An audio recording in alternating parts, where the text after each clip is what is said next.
Hello students, আমার চ্যানেলে তোমাদেরকে স্বাগত। শুরু করছি ক্লাস 11-এর সেমিস্টার 1 ভূগোলের ক্লাস। চতুর্থ অধ্যায় অগ্নুৎগম ও সংশ্লিষ্ট ভূমিরূপ তোমরা দেখতে পাচ্ছ। পার্ট 2 আমি কিন্তু এর আগে পার্ট 1 করেছি এবং এই চ্যাপ্টারের নিঃসারী অগ্নুৎগম এবং উদ্ভিদী অগ্নুৎগম এইটা সম্পর্কে আমরা আজকে পড়বো। এখান থেকে প্রশ্নোত্তর আমি লিখে রেখেছি। আর একটা কথা বলবো, এখান থেকে তোমরা কিন্তু ফার্স্ট সেমিস্টার তোমরা কিন্তু 35 নম্বর এমসিকিউ পাবে। সুতরাং 35-এ 35 পাওয়া সম্ভব। বারবার বলছি, যদি তোমাদের টেক্সট বইটা কেনা থাকে, যদি কেউ কিনে থাকো, টেক্সট বইটাকে খুঁটিয়ে পড়ো।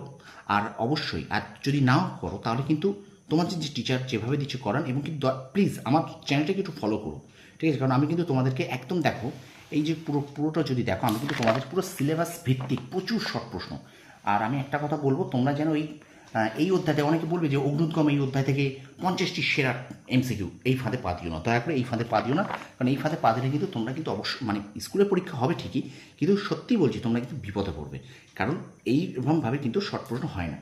40-এ 40 পেতে গেলে 35-এ 35 পেতে হবে। তোমাদের 35টি এমসিকিউ আছে, তো 35-এ 35 পেতে গেলে কিন্তু অবশ্যই সিলেবাসটাকে খুঁটিয়ে পড়তে হবে, ঠিক আছে? তো চলো শুরু করি ক্লাসটি। ক্লাস 11-এর সেমিস্টার 1 ভূগোলের ক্লাস, চতুর্থ অধ্যায় সংশ্লিষ্ট অগ্নুৎগম ও সংশ্লিষ্ট ভূমিরূপ পার্ট 2। চলো প্রথম প্রশ্ন দেখি। স্ট্রমলি কোন ধরনের আগ্নেয়গিরির উদাহরণ? উত্তর হবে ভস্ম ও সিন্ডার শঙ্কু আগ্নেয়গিরি। 2 নম্বর প্রশ্ন বলছে কটোপক্সি, ফুজিয়ামা, ভেসুভিয়াস কী ধরনের আগ্নেয়গিরির উদাহরণ?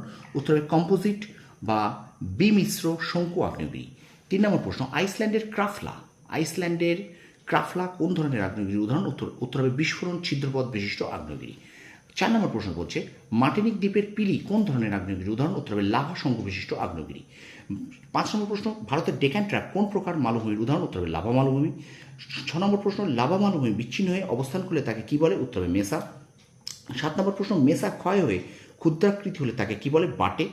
আচ্ছা, 8 নম্বর প্রশ্ন লাভা মালভূমি কিসের মাধ্যমে গঠিত হয়েছে? উত্তর হবে বিদার অগ্নুৎগম। স্টুডেন্টস, ভিডিওটা ভালো লাগলে অবশ্যই কমেন্ট করো, লাইক করো, আর বন্ধুদের মাঝে একটু শেয়ার করে দাও।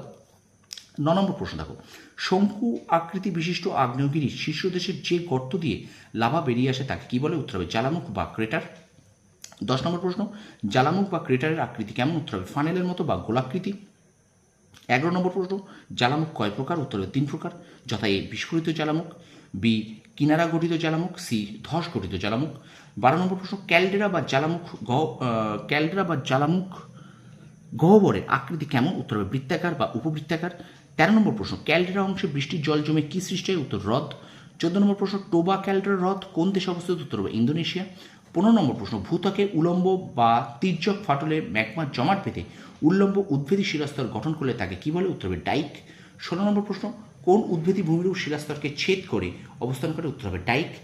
17 নম্বর প্রশ্ন কিসের মাধ্যমে ডাইক ভূপৃষ্ঠে উচ্চভূমি বা জলবিভাজিকের রূপে অবস্থান করে? তাকে বলে নগ্নিভবন। কিসের মাধ্যমে ডাইক ভূপৃষ্ঠে উচ্চভূমি বা বিভাজিকের রূপে অবস্থান করে? উত্তর হবে নগ্নিভবনের মাধ্যমে। এবার দেখো 18 নম্বর প্রশ্ন বলছে কোন কোন অঞ্চলে ডাইক দেখা যায়? উত্তর রানীগঞ্জ ঝরিয়া অঞ্চলে। 19 নম্বর প্রশ্ন ম্যাগমা ভূত্বকের আনুভূমিক ফাটলের মধ্যে জমাট বেঁধে উদ্ভিদী শিলাস্তর গঠন করলে তাকে কি বলে? উত্তর হবে সিল। 20 নম্বর প্রশ্ন কোন উদ্ভিদী ভূমিরূপ বা ভূত্বকের দুটি শিলাস্তরের সাথে সমান্তরালে অবস্থান করে? উত্তর হবে সিল। 21 নম্বর প্রশ্ন ভূত্বকের ম্যাগমা জমে লেন্স আকৃতির ভূমিরূপ সৃষ্টি করে তাকে কি বলে? উত্তর হবে ল্যাকোলিথ। 22 নম্বর প্রশ্ন ল্যাকোলিথের আকৃতি কেমন? গম্বুজের মতো। 23 নম্বর প্রশ্ন কিসের মাধ্যমে ল্যাকোলিথ গম্বুজাকৃতি পর্বত বা পাহাড় সৃষ্টি করে? উত্তর হবে নগ্নিভবন। 24 নম্বর প্রশ্ন মার্কিন যুক্তরাষ্ট্রের হেনরি পর্বত কোন উদ্ভিদী ভূমিরূপের উদাহরণ? উত্তর হবে ল্যাকোলিথ। 25 নম্বর প্রশ্ন হেনরি পর্বত কোন দেশে অবস্থিত? উত্তর হবে মার্কিন যুক্তরাষ্ট্র। 26 নম্বর প্রশ্ন লপলিথ শব্দের অর্থ কি? উত্তর বেসিন। এবং 27 নম্বর প্রশ্ন দেখো বড় আকারের বেসিন বা অগভীর অধভঙ্গের মধ্যে সরার মতো বিস্তৃত উদ্ভিদী আগ্নেয় শিলাস্তরকে ড্যাশ বলে? উত্তর হবে লপলিথ। তো এই 27টি প্রশ্ন তোমরা খাতায় তুলে নাও। এটি কিন্তু অগ্নুৎগম অধ্যায়ের দ্বিতীয় পর্ব, পার্ট 2।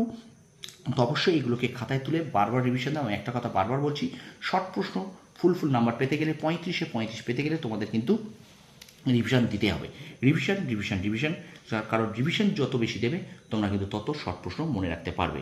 একবার, দুবার, 5বার, 7বার, 8বার, 10বার পড়লে হবে না, এগুলোকে কিন্তু রিভিশন দিতে হবে। পুরনো যেগুলো জিনিস পড়া হয়ে যাচ্ছে তোমাদের, সেগুলোকে বারবার করে অন্তত প্রত্যেকটা দিন একটু করে রিভিশন দিয়ে যাও, দেখবে তোমরা পরীক্ষার সময় যথেষ্ট উপকৃত হবে, ঠিক আছে? ভিডিওটা যদি ভালো লেগে থাকে অবশ্যই কমেন্ট বক্সে কমেন্ট করে জানাও, লাইক করো, শেয়ার করো। আর আমার চ্যানেলে যদি নতুন হয়ে থাকো তাহলে অবশ্যই তাদেরকে বলবো, সেই সব ছাত্রছাত্রীদের বলবো চ্যানেলটা অবশ্যই সাবস্ক্রাইব করো, কারণ তোমাদের জন্য ক্লাস 11-এর ফার্স্ট সেমিস্টারের ইতিহাস, ভূগোল, রাষ্ট্রবিজ্ঞানের ক্লাস কিন্তু আমার এই ভিডিওয়ে পাবে তোমরা, ঠিক আছে? তো অবশ্যই চ্যানেলটাকে সাবস্ক্রাইব করে রাখো, পাশে থাকা বেল আইকনটি প্রেস করে রাখো, আর অবশ্যই আমার চ্যানেলটাকে ফলো করো, আর বেশি করে তোমার বন্ধুদের কাছে একটু শেয়ার করে দাও, ঠিক আছে? তোমরা সফল হও, তোমাদের সাফল্য কামনা করি। ধন্যবাদ।